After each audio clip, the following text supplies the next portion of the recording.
Bon, bah aujourd'hui je reviens de la gym comme d'habitude, mais sans aucune transition avec cela et sans aucun rapport. Bah, j'ai envie de parler de ce dont tout le monde parle en ce moment, c'est-à-dire du consentement de Vanessa Springora, et de voir ce qu'on peut faire, et de ce qu'on peut dire, et de ce que ça amène, ce genre de bouquin. Alors, Vanessa Springora, bah, elle n'était pas connue du tout avant ce livre, donc Le Consentement, qui est sorti le 2 janvier chez Grasset. Voilà. Ça fait bizarre de voir marqué 2020 dans un livre. Voilà, bon, c'était pour anecdote. On peut noter que c'est jamais indiqué que c'est un roman ni à quel genre le bouquin appartient. Bon, évidemment, là, on est embroché. Ça se lit très vite, hein, je lis dans une soirée. Euh...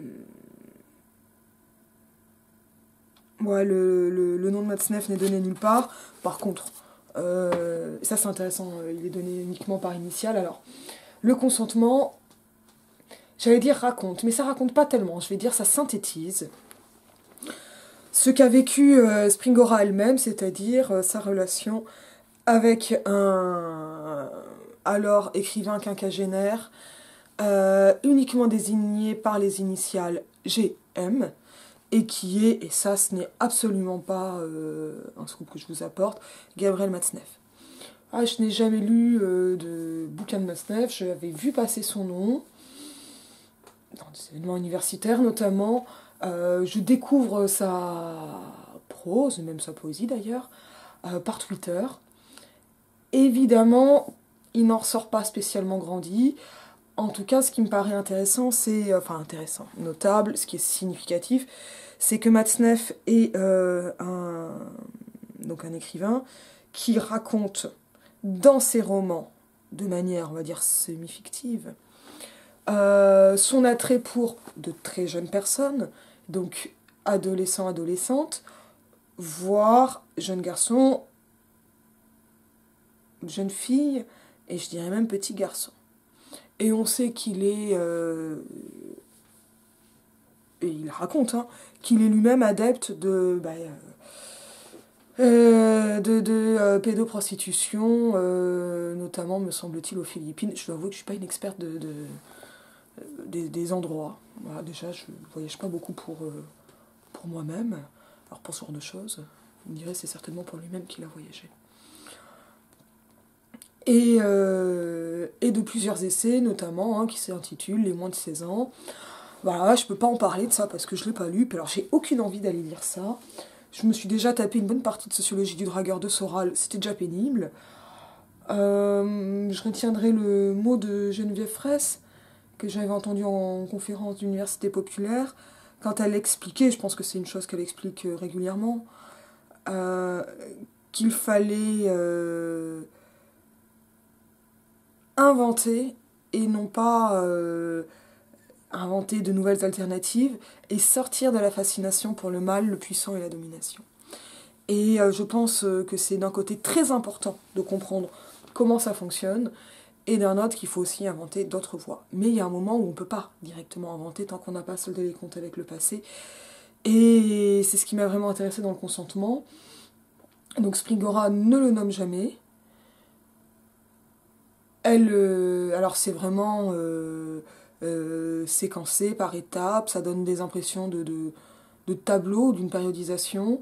C'est très efficace. Elle a une chouette plume, hein, vraiment. De belles punchlines. Beaucoup de citations ont circulé là aussi sur les réseaux sociaux. Bon, ça fait pas la même chose que de le lire, enfin de le lire en vrai, que de les lire sur les réseaux sociaux, mais évidemment quand on les a vus passer, bah, on les reconnaît quoi.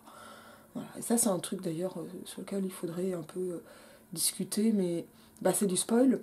Et le truc c'est que moi le spoil, je suis pas tellement sensible au spoil diégétique des histoires racontées, mais pas mal aux phrases en fait déjà lues. Voilà. Et encore, mais ça peut se réfléchir. Et donc, bah, le consentement, ça, on peut dire ça pose la question, je sais pas, ça pose la question, ça met sur la table, quoi. Ça expose, en s'appelant le consentement, mais donc un titre a priori thématique, mais enfin c'est quand même, bon, si c'est une question qui est abordée un peu frontalement aussi dans le livre, bah, ce cas d'une très jeune fille, donc qui avait 13-14 ans, et qui croit vouloir et consentir à une relation avec un homme de 50 ans, plus de 50 ans, dans la cinquantaine. Et le consentement, c'est celui de peut-on consentir quand il y a un tel écart, non seulement en âge, mais aussi en statut social, en renommée, en construction personnelle, etc.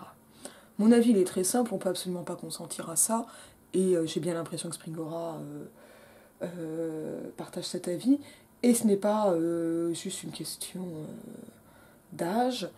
Alors ce que montre l'affaire Matzneff maintenant, et par les remous qu'elle provoque, et les remous sont quand même assez importants, puisque plusieurs maisons d'édition viennent d'annoncer qu'elles ne l'éditeraient plus, notamment Gallimard. Bon, ce que je trouve plutôt satisfaisant, mais enfin quand même très hypocrite, quoi. Matzneff fait partie actuellement des ventes importantes sur Amazon. Est-ce que l'humanité est dégueulasse? Donc, bon, l'absence d'une... Enfin, l'arrêt de commercialisation, etc. Lui-même se retire de tout. Hein. Voilà, il y a un truc qui me choque vraiment, c'est que la Bibliothèque publique du Canada, me semble-t-il du Canada, ait annoncé qu'elle retirait ses livres des rayons. Là, ça me paraît vraiment très différent, parce que justement, il n'y a pas de commercialisation, puisqu'en fait, ils ont déjà acheté les livres. Et c'est-à-dire qu'il n'y a plus d'accès à la lecture. C'est-à-dire que si vous voulez vous faire une idée, ou comme le fait une copine en ce moment, et j'attends ça avec une très très grande impatience, lire les livres, mais pour le démonter, vous n'y avez plus accès, quoi. Et ça, c'est vraiment différent. Mais bon, voilà, ça après, d'un point de vue, pour moi, là, les questions, elles sont énormes, elles sont féministes, elles sont littéraires, elles touchent à la recherche. Qu'est-ce qu'on fait de tout ça? Qu'est-ce que ça veut dire? C'est-à-dire que moi, la disparition d'un auteur me pose un problème en tant que personne qui consulte des archives. Voilà. Et le fait de ne plus avoir les archives, c'est ne pas comprendre. Voilà. Alors, dans le cas de Matzneff, ça montre une chose qui est absolument... ça montre plein de choses très éclairantes, mais comment on continue à sacraliser l'auteur, alors que le sacre de l'auteur, normalement, ça date des années 1830, hein, si on suit 1830, si on suit Paul Bénichou. Les auteurs, eux, ils ont pas le droit à la morale, enfin, ils ont le droit de pas en avoir. Bon. Ils paient leurs impôts aussi, enfin. Ah, donc ça, c'est inadmissible, mais ça, c'est un mouvement, de toute façon, bien au-delà de MeToo et des questions féministes, c'est un mouvement général, hein. Non, en fait, que les personnalités du monde politique se permettent tout et n'importe quoi ne passe plus, ou passe moins, ou de moins en moins. D'un point de vue, on va dire, moral, ou de transgression de la loi. Y a un truc qui change là, de pourquoi certains seraient plus égaux que les autres, quoi. Et je pense que c'est bien plus profond que le féminisme, ça, qu'une question de genre. Mais que ça prend du temps. Évidemment, au niveau du féminisme, ça remet sur la table la question de la minorité du consentement sexuel, avec ça il y a 15 ans. Donc là, l'enjeu, et ça c'est ce qu'a raté Schiappa, hein, l'enjeu c'était qu'une relation sexuelle, enfin un coït, avec un mineur de moins de 15 ans, soit automatiquement considéré comme un viol. Et ça n'est pas le cas dans la loi française, et c'est un des rares pays qui n'applique pas ça. Et c'est pour ça que vous avez régulièrement des faits divers où une petite fille de 4 ans victime d'inceste voit son père condamné pour atteinte sexuelle ou agression sexuelle, et non pas pour viol, quand en fait il y a eu viol. Parce qu'on suppose un consentement à une petite fille de 4 ans. Voilà, il y a eu un cas il y a 1 an ou 2 avec une petite fille de 11 ans. Bon. Je pense qu'il faut protéger les enfants.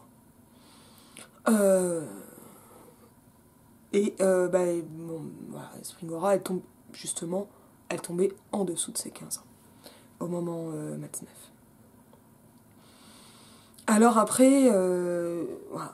Là, ça fait pas mal de remous, on ressort les vieilles pétitions, qui c'est qui a signé, et c'est intéressant de voir c'est pas très bien compris.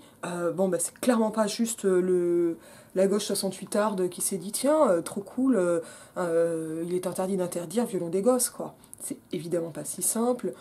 Ça vous intéresse, je vous glisserai des articles en description ou en commentaire. Sur l'histoire de la pédocriminalité et surtout de sa réception publique. Et il faut comprendre que la pétition qui justement avait été rédigée par Matzneff, mais ça on l'a su qu'en 2013, et on l'a très peu su en 2013, la pétition de Libé, signée par Dolto, Beauvoir, Sartre, enfin voilà. C'est une pétition qui se place dans le contexte d'une différenciation de la majorité sexuelle selon qu'il s'agisse de rapports hétérosexuels ou homosexuels. Parce que l'homosexualité masculine était d'emblée assimilée à la pédophilie, et donc à la pédocriminalité. Et c'était un truc qui n'était pas très très bien, qui était très mal distingué. Voilà. Et ça en fait, ça date des années 80 et 90, hein. La découverte de la prévalence de l'inceste, parce que ce qu'il y a aussi, c'est ça. C'est l'énorme prévalence de l'inceste et quand même assez régulièrement des incestes symboliques qu'il peut y avoir derrière la pédocriminalité, mais je ne vais pas aller sur cette voie-là. Alors littérairement, qu'est-ce que c'est ? C'est le retournement magistral, ça c'est dit par Springora elle-même et redit dans les différentes interviews que j'ai pu lire ou écouter d'elle. Il l'a enfermée dans l'écriture, il a fait d'elle un personnage de roman, pour de vrai, enfin, le roman existe vraiment. Elle était connue des lecteurs de Matzneff comme la jeune fille qui a inspiré le roman, et donc un roman pédocriminel. Et cette relation-là, l'a elle-même empêchée d'écrire, alors même qu'elle était habitée par l'envie d'écrire. En gros. Et donc, c'est une façon de... c'était match, quoi. C'est une façon d'arriver à l'écriture à laquelle elle a été empêchée par cette relation, je n'ai pas envie de dire abusive ou toxique, déjà illégale, en fait. Enfin, mais illégale ne veut pas dire qu'elle était dans la faute, c'est-à-dire que lui était dans la faute. Elle ne pouvait pas être fautive de ça. Et ça marche d'autant mieux que les remous sont ce qu'ils sont, c'est-à-dire que, Matzneff est certes lu, mais enfin, il va plus beaucoup écrire, quoi. Et donc, il y a vraiment, ça d'un point de vue féministe, littéraire, personnel, c'est quand même hyper intéressant, et c'est quand même assez réjouissant, quoi, de voir ça se clôturer. Voilà. Et la lecture du texte est vraiment intéressante. Alors après, d'abord, quelques petits mots sur... c'est un roman témoignage. Enfin, c'est pas un roman, c'est un livre témoignage. Et ça, c'est vraiment important dans l'épistémologie féministe, parce que il s'agit de montrer que le patriarcat véhicule un ensemble de mythes, notamment le mythe sur le viol, mais celui-ci n'en est qu'un parmi beaucoup d'autres. Et que ces mythes, alors pour le féminisme, ça c'est pas chez Springora, donc sont aliénants, ils servent à ça, hein, les mythes, ils donnent des modes d'emploi et donc aussi des modes d'enfermement. Ils retiennent, clôturent, et surtout, en fait, ils nient la réalité des femmes. Et il a fallu passer par, notamment, les cercles de prise de conscience, qui sont pas toujours aussi politisants que ce qu'on voudrait, hein, ou que ce qu'on pourrait croire, mais en tout cas par la prise de parole, non seulement à la première personne, mais aussi au nous, ou avec des prises de parole collectives, c'est pour ça qu'il y a beaucoup de revues et de collectifs en fait, pour permettre l'émergence dans la réalité des réalités des femmes. Et en ça, je considère, mais ça c'est moi, ça c'est mon hypothèse personnelle, que le féminisme a opéré de ce point de vue, au niveau du statut du témoignage, une révolution épistémologique. Et ce n'est vraiment pas un hasard si, elles ne sont évidemment pas les seules, hein, mais notamment Christine Delphi a répondu, analysé en le critiquant le jeu des méditations métaphysiques de Descartes. Ce jeu seul, isolé, sans personne autour de lui. Voilà, mais on trouve aussi une telle analyse dans Le phénomène érotique de Jean-Luc Marion, que je suis en train de lire, qui n'est pas du tout un livre féministe. Et je crois que ça va être son gros défaut, celui-là. Voilà. En tout cas, pour la même question de non prise en compte de l'altérité. Hein. Voilà. Le témoignage, c'est important. Voilà. Et là, alors il est régulièrement dit que c'est un témoignage qui répond littérairement à quelqu'un qui finalement, littérairement, n'aurait pas été si bon que ça. On se demande pourquoi on en a fait un tel foin. Et en ce sens, alors pourquoi on en a fait un tel foin? Parce que la transgression, plus pour être une transgression. Alors, franchement, vous aimez vraiment lire Bukowski? Ou Sade? Et encore Sade, je pense qu'il y a autre chose. Mais transgresser pour transgresser, ça m'intéresse pas. Bratiston Élise. Oh là, oh là. Ah, d'une autre façon.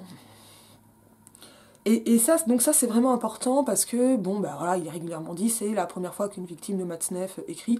Non, c'est la première fois qu'une victime de Matzneff est éditée. On sait qu'il y en a une autre qui a écrit, mais ça ne l'a pas été édité. Voilà. Donc ça, et ça c'est vrai que c'est un moment, et puis c'est pas seulement être édité, c'est être lu. Et ça c'est vraiment un moment important qui donne l'impression qu'on va vers de nouvelles voies, etc. Bon, je pense qu'il faut pas trop s'emballer non plus là-dessus. Mais moi, ce qui m'a vraiment intéressé dans le consentement, et c'est pour ça en fait que je l'ai lu aussi vite, alors pas le 2 janvier, je l'ai lu le 4, pas d'empressement, c'est que Springora raconte, et dans le livre et dans les interviews, comment elle est devenue un personnage littéraire jusqu'à un épisode psychotique où elle ne mangeait plus parce qu'elle pensait être réellement un être de fiction. Et c'est là où en fait il y a pas mal de choses qui se nouent, et moi c'est cet aspect-là qui m'intéresse le plus, c'est-à-dire de voir comment, ou confirmer, des intuitions et puis des choses lues par ailleurs, mais comment elle s'est retrouvée enfermée dans cette situation-là en raison d'un ensemble de mythes. Et ces mythes, alors clairement le livre est possible grâce à une analyse personnelle qui a dû être super douloureuse. Ça ouvre sur des contes de fées. Et finalement, Matzneff est l'ogre. Il ne s'agit pas, comme j'ai pu lire dans un commentaire Amazon, que certains soupçonnent être de Matzneff. Enfin, moi, je sais pas. Je crois pas trop. Mais que c'est une façon de s'infantiliser ou quoi. Non, non. C'est une hantise littéraire. Et comment, donc, il y a eu un phénomène de vampirisation de la part de Matzneff, mais comment elle s'est retrouvée enfermée, elle littéralement dans un personnage précis, dans un roman, mais en fait ce processus d'enfermement littéraire et mythique, discursif, en fait il est beaucoup plus large. Et il passe notamment par ce qu'en militantisme on appelle le gaslighting, donc c'est quand, je sais pas, votre copain il vous fait croire que vous êtes folle et que vous n'avez jamais rien compris. Et hop, la réalité vacille. Et ça va amener une espèce de colonisation discursive où on commence à entendre, à croire l'autre avant soi-même. Et cet autre, il est aussi littéraire. Et ça, c'est vraiment le truc qui m'a beaucoup interpellée. Et alors après, ça va plus largement pour moi avec cette pensée que le féminisme a beaucoup à voir avec les fantômes, ou doit s'attaquer aux fantômes, je sais pas, aux fantômes du patriarcat, et pas seulement d'ailleurs le féminisme, hein, mais que les processus de domination créent des fantômes. Parce qu'ils font de vous l'ombre de vous-même, ils vous transforment en fantôme. Par la violence, les violences, et par les discours. Et ces discours qui sont donc proprement aliénants, et Derrida dans les spectres de Marx montre comment, c'est compliqué de dire ça de Derrida, hein, mais comment Marx a un rapport fantomatique, spectral à l'idéologie. Mais ça, il faut que je lise le texte de Marx maintenant. Ça m'a beaucoup plu. Alors, il n'y a pas de fantôme chez Springora. Par contre, elle décrit vraiment, personnellement, les étapes ou la façon dont ça a fonctionné dans ce cas particulier. Et évidemment que ça a fonctionné pour moi, c'est pour ça que je l'ai lu. Parce que j'ai vécu un truc proche, quoi. Pas avec un Matzneff, avec un type moins connu, moins vieux, et j'avais 2 ans de plus, mais c'était la même chose, quoi. Les schémas étaient les mêmes. Et donc, au-delà de la question du consentement, ce qui m'intéresse, c'est ce phénomène de hantise dans de ce phénomène de hantise qui est en fait favorisé par l'écart social, l'écart générationnel, par ce genre de choses. Parce que, évidemment, qu'il est plus facile de manipuler une très jeune fille qu'une femme. C'est pour ça que ce sont les jeunes filles qui sont la cible, il n'y a pas d'autre raison. C'est pas des raisons esthétiques, ça c'est pas vrai. Les raisons, c'est qu'elles sont beaucoup plus vulnérables. Et donc réceptives à ces phénomènes-là. Est-ce que je conseillerais de lire Le Consentement ? Ça dépend, hein, c'est pas facile. Ça dépend de votre histoire personnelle. Moi, je faisais des pauses. Pause gâteau au chocolat, sortir le gâteau au chocolat du four, manger le gâteau au chocolat. Mais d'une traite, ça aurait été dur, quoi. D'une traite absolue, ça aurait été un peu dur. Et je suis en même temps super embarrassée. Parce que la question pour moi, c'est de savoir comment on reçoit ça si on n'a pas d'empathie avec l'autrice. Ça, je sais pas répondre. Enfin, c'est pas mon cas. Voilà, c'était un peu rapide, mais c'est un livre qui me semble important. Et puis, évidemment, lui, je l'ai acheté parce que l'achat valait soutien. Hein. Un bulletin de vote. En tout cas, voilà, pour ces raisons-là. Bon, il vous tiendra pas l'été, hein, il est pas assez long pour ça. Mais voilà, ça pose pas mal de choses. Je n'irai pas jusqu'à dire que c'est un grand livre féministe, comme j'ai pu le lire ça ou là. C'est un livre d'abord qui raconte, qui témoigne. Et cela avec énormément de maîtrise d'une situation abominable. Je vous dis à bientôt.